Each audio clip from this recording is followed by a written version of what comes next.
Olá! Nessa nossa conversa de hoje, a gente vai desvendar juntos as causas, os eventos e as consequências do conflito mais devastador de toda a história da humanidade. Então se prepare para uma verdadeira viagem no tempo. Olha só esse número, entre 50 e 80 milhões de vidas perdidas. É uma cifra tão absurda que fica até difícil de visualizar, né? Pois é.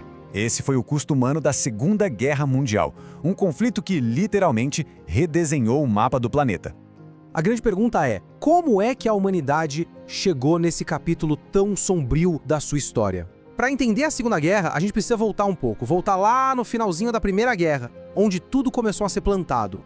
Pois é, a história da Segunda Guerra, na verdade, não começa em 1939. Ela começa bem antes, lá em 1919. Foi com o Tratado de Versalhes, um acordo que, veja só, deveria garantir a paz, mas que, ironicamente, acabou plantando as sementes de um conflito ainda mais terrível. Olha, os termos desse tratado foram implacáveis. A Alemanha foi forçada a assumir sozinha toda a culpa pela guerra. Além disso, perdeu territórios super importantes, seu exército foi reduzido a quase nada e ainda por cima teve que pagar reparações financeiras, assim, gigantescas. A ideia na época era clara, deixar a Alemanha tão fraca que ela nunca mais pudesse sonhar em começar outra guerra. E essa frase de um delegado alemão na época, ela resume tudo. Isto não é um tratado de paz, é uma sentença de morte. Dá para sentir o peso, né?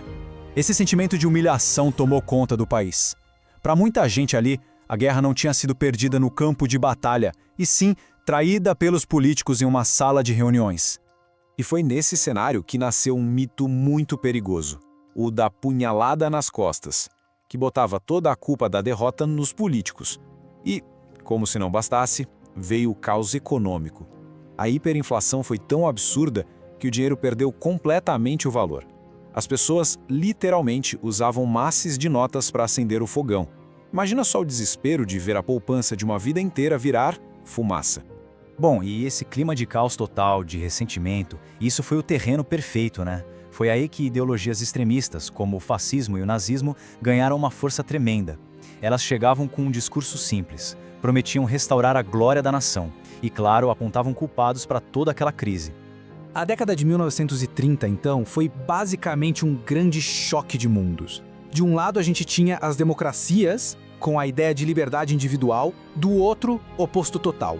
Os regimes totalitários da Alemanha, da Itália e do Japão, onde o Estado vinha acima de tudo. O mundo estava claramente se partindo em dois. E aí entra em cena Adolf Hitler. Ele foi passo a passo desmontando o Tratado de Versalhes. Cada movimento era um teste, sabe? Ele ia esticando a corda para ver até onde as potências europeias deixavam. E elas, apavoradas com a ideia de uma nova guerra, foram cedendo. Uma vez, duas, várias vezes. Sempre na esperança de que ele parasse por ali. O ponto máximo dessa política de apaziguamento foi o famoso Acordo de Munique, em 1938. Basicamente, os líderes da Europa se reuniram e deixaram Hitler anexar um pedaço da Tchecoslováquia. Eles acreditaram na promessa dele de que, depois daquilo, ele não pediria mais nada. Mal sabiam eles. Voltaram para casa sendo aplaudidos, achando que tinham garantido a paz para o nosso tempo. Só que essa paz era pura ilusão. A estratégia de apaziguar não funcionou, claro. Por debaixo dos panos, Hitler já tinha feito um pacto com a União Soviética para dividir a Polônia entre eles. O palco para a maior catástrofe da história já estava todo montado. 1º de setembro de 1939. As tropas alemãs invadem a Polônia. Essa foi a gota d'água. Não tinha mais como recuar. Grã-Bretanha e França declararam guerra à Alemanha. A Segunda Guerra Mundial tinha oficialmente começado. E a Alemanha chegou com uma tática militar nova e simplesmente devastadora, a Blitzkrieg, a famosa Guerra Relâmpago. Pensa num rolo compressor, uma força avassaladora de tanques e aviões que simplesmente passava por cima das defesas inimigas. O resultado, em poucos meses, Dinamarca, Noruega, Bélgica, Holanda e até a França tinham sido conquistadas. O ano de 1941 foi quando o conflito virou mundial de vez. Primeiro, num erro de cálculo que se provou fatal, Hitler traiu o pacto que tinha e invadiu a União Soviética. Poucos meses depois, do outro lado do mundo, o Japão lança um ataque surpresa à base de Pearl Harbor, nos Estados Unidos. Pronto, agora os dois gigantes União Soviética e Estados Unidos estavam na guerra. aí não tinha mais volta. O mundo inteiro estava em chamas. E com a entrada da maior potência industrial, os Estados Unidos, e do maior exército em número de soldados, o soviético, o jogo começou a virar. A balança da guerra, que pendia para o lado do eixo, começou a se inclinar, e muito, para o lado dos aliados. Lá na frente oriental, a coisa ficou feia para os alemães. O avanço deles foi parado de forma brutal em Stalingrado. A combinação do inverno russo, que é simplesmente implacável, com a resistência soviética feroz, transformou aquela cidade num verdadeiro moedor de carne.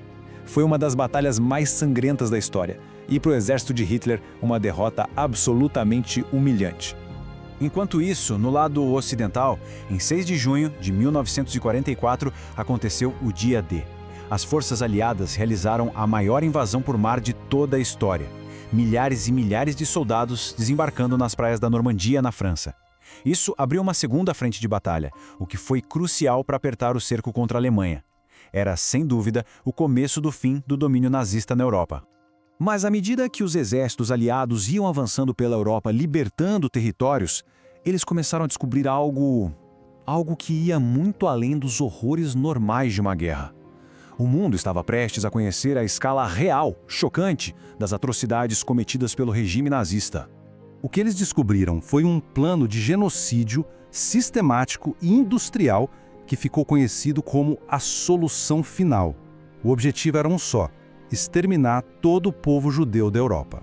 Não era só guerra, era uma indústria montada para matar pessoas. 6 milhões. 6 milhões de homens, mulheres e crianças judias foram assassinados no Holocausto. E além deles, milhões de outras pessoas também foram mortas. Ciganos, homossexuais, opositores políticos. É um número que, francamente, ecoa e nos assombra até hoje. Então, em maio de 1945, as tropas soviéticas tomaram Berlim, Hitler cometeu suicídio e a Alemanha se rendeu. A guerra na Europa tinha acabado. Mas, no Pacífico, a luta ainda era intensa. A rendição do Japão só aconteceu em setembro, e só depois que os Estados Unidos usaram uma arma nova e absolutamente aterrorizante: as bombas atômicas. E assim, o conflito mais sangrento da história finalmente chegava ao fim. Mas o fim da guerra não significou exatamente paz. Na verdade, foi o começo de uma era completamente nova. O mundo foi redesenhado.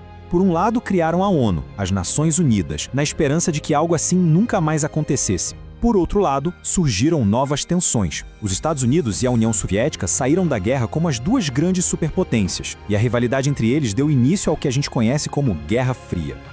A Segunda Guerra Mundial deixou uma lição muito sombria sobre o que o ódio e a intolerância são capazes de fazer. E a grande questão que fica no ar é: será que a gente, como humanidade, aprendeu com os erros do passado? É uma reflexão fundamental para garantir que a história não se repita. Fica o convite para deixarem um comentário com as suas reflexões, curtirem esta análise e se inscreverem para mais conteúdos como este. Até a próxima!